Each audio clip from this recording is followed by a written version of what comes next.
हम जब त्वरण के ऊपर न्यूमेरिकल करते हैं, सवाल करते हैं, तो हमारा फॉर्मूला है a is equal to v minus u बटे टी। अब बच्चों हमें जब न्यूमेरिकल करते हैं तो एक बात हमें ध्यान रखनी पड़ेगी। जब मान लो हमें सवाल में यही दिया हुआ है कि an object starts from rest, यानी कि हम कहते हैं कि कोई वस्तु विराम अवस्था से आरंभ होकर, विराम यानी कि वो पहले रेस्ट में थी, चल नहीं रही थी, मोशन में नहीं थी।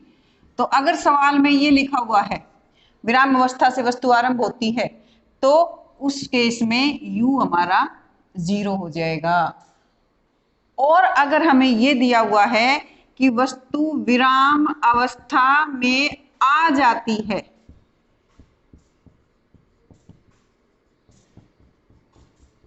विराम अवस्था में आ जाती है, तो उस केस में v 0 होगा। तो ये हम न्यूमेरिकल करते समय हम ध्यान रखेंगे कि अगर कोई वस्तु विराम अवस्था से या स्टेशनरी स्टेट से या रेस्ट से, तीन बातें बताई मैंने, विराम अवस्था से, स्टेशनरी स्टेट से या रेस्ट से, तीनों का मतलब एक ही है, तो उस केस में हमारा आरंभिक वेग 0 होगा। और अगर हम कहते हैं कि ब्रेक आर अप्लाइड, ब्रेक लगाए जाते हैं, वस्तु रुक जाती है या वस्तु विराम अवस्था में आ जाती है, पहले मोशन में थी बाद में विराम अवस्था में आ जाती है, तो उस केस में हम न्यूमेरिकल करते टाइम v की वैल्यू 0 लेंगे। और एक बात ध्यान रखेंगे कि t का और v और u का जो मात्रक है, जो यूनिट है, वो SI मात्रक होना चाहिए, दोनों का सेम मात्रक होना चाहिए। अगर हमारा स्पीड मीटर पर सेकंड में है तो समय सेकंड में लेंगे, अगर हमारी स्पीड किलोमीटर पर आवर में है तो हम समय घंटे में लेंगे, आर में लेंगे, या हमें समय घंटे में दिया हुआ है तो हम स्पीड को भी किलोमीटर पर आवर में लेंगे। तो इस तरह से हमें दोनों की सेम यूनिट रखनी है। आइए एक छोटा सा न्यूमेरिकल करते हैं, आपकी बुक में दिया हुआ है विराम अवस्था से आरंभ होकर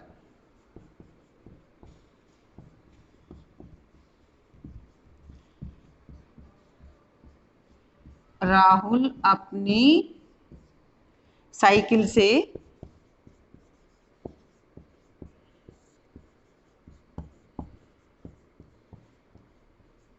को पैडल मारना आरंभ करता है।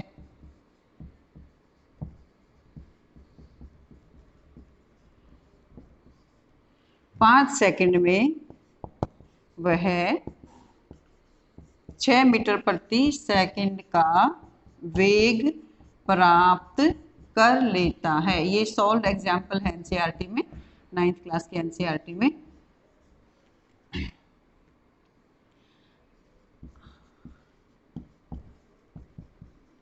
उसके बाद वह ब्रेक लगाता है, लेकिन साइकिल उसकी रुकी नहीं है, तथा अगली 5 सेकंड में उसका वेग 4 मीटर पर सेकंड हो जाता है। अब दो केस दिए हैं हमें यहाँ पर, आपको करना क्या है, दोनों ही स्थितियों में त्वरण ज्ञात करिए।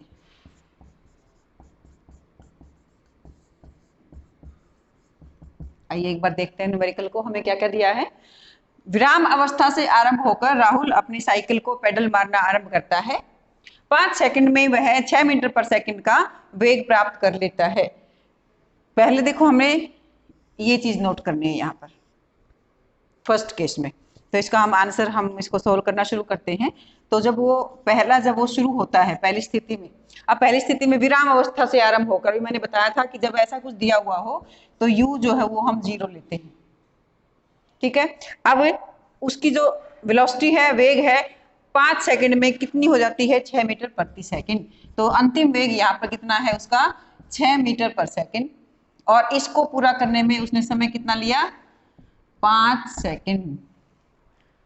बहुत ही आसान, हमें निकालना है एक्सेलरेशन, और फॉर्मूला हमारे सामने है v माइनस यू बटे टी।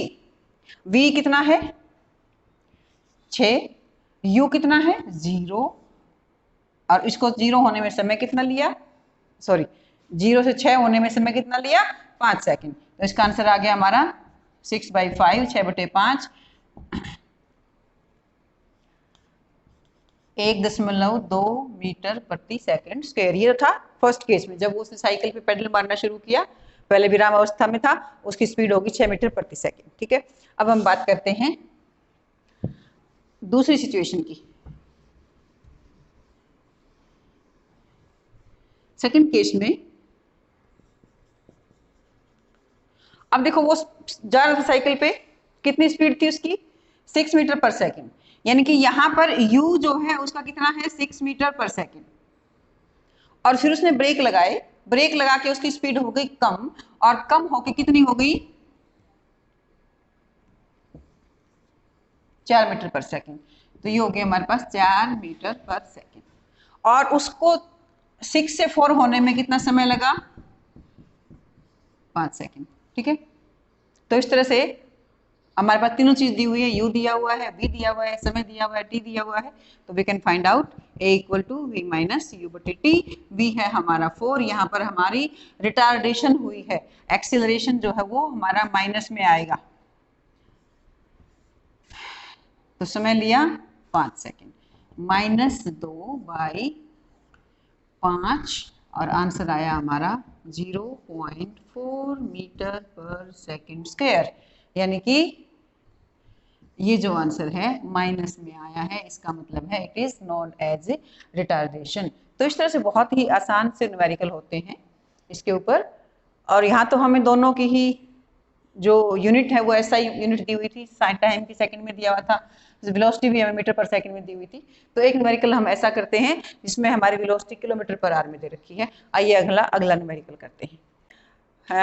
5 सेकंड में एक बस का वेग 72 किलोमीटर प्रति घंटा से 36 किलोमीटर प्रति घंटा हो जाता है, बस का त्वरण क्या होगा? अब यहाँ पर हमें 3 चीज दी हुई है, समय दिया हुआ है 5 सेकंड, आरंभिक वेग 72 किलोमीटर प्रति घंटा और अंतिम वेग 36 किलोमीटर प्रति घंटा। अब यहाँ पर हमें सबसे पहले एक चीज ध्यान रखनी है कि हमें समय दिया है सेकंड में और हमें उसका वेग दिया है किलोमीटर पर आवर में, किलोमीटर प्रति घंटा में। तो हमें किलोमीटर प्रति घंटा के पहले मीटर प्रति सेकंड बनाने पड़ेंगे। तो आइए हम इस सवाल को आगे करते हैं। कैसे होता? बहुत ही छोटा सा न्यूमेरिकल है। आरंभिक वेग u जिसको हम कहते हैं दिया हुआ है हमें 72 किलोमीटर पर आवर या 72 किलोमीटर प्रति घंटा। तो हमने पहले भी पढ़ा है कि इसको हम मीटर पर सेकंड में कैसे कन्वर्ट करते हैं। 1 किलोमीटर में 1000 मीटर और 1 घंटे में 3600 सेकंड, और 1000 बटे 3600 जो हम करते हैं तो हमें 5/18 मिलता है। तो हम 72 को 5/18 से गुना करेंगे तो वी गेट 20 मीटर प्रति सेकंड। तो हमारे पास 72 किलोमीटर प्रति घंटा में 20 मीटर प्रति सेकंड आए। अब आता है इसका अंतिम वेग दिया हुआ है 36 किलोमीटर प्रति घंटा, जिसका कि अगर हम मीटर प्रति सेकंड में चेंज करेंगे तो वी गेट 10 मीटर प्रति सेकंड। अब यानी कि उसकी जो स्पीड है वो पहले ज्यादा थी, बाद में उसकी स्पीड कम हुई है, और उस कम होने में कितना टाइम लिया उसने? 5 सेकंड। तो समय हमें दिया है 5 सेकंड। अब हमें निकालना है इसका त्वरण क्या है, एक्सेलरेशन क्या है। और हम एक्सेलरेशन के लिए फॉर्मूला पढ़ चुके हैं, अंतिम वेग माइनस आरंभिक वेग बाय में समय। तो 10 माइनस 20 बटे 5 माइनस 10 बटे 5, इसका आंसर हमारा आएगा -2 मीटर पर सेकंड स्क्वायर।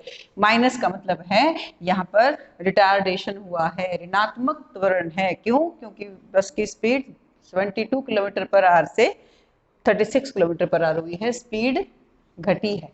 तो इस तरह से हम न्यूमेरिकल्स कर सकते हैं।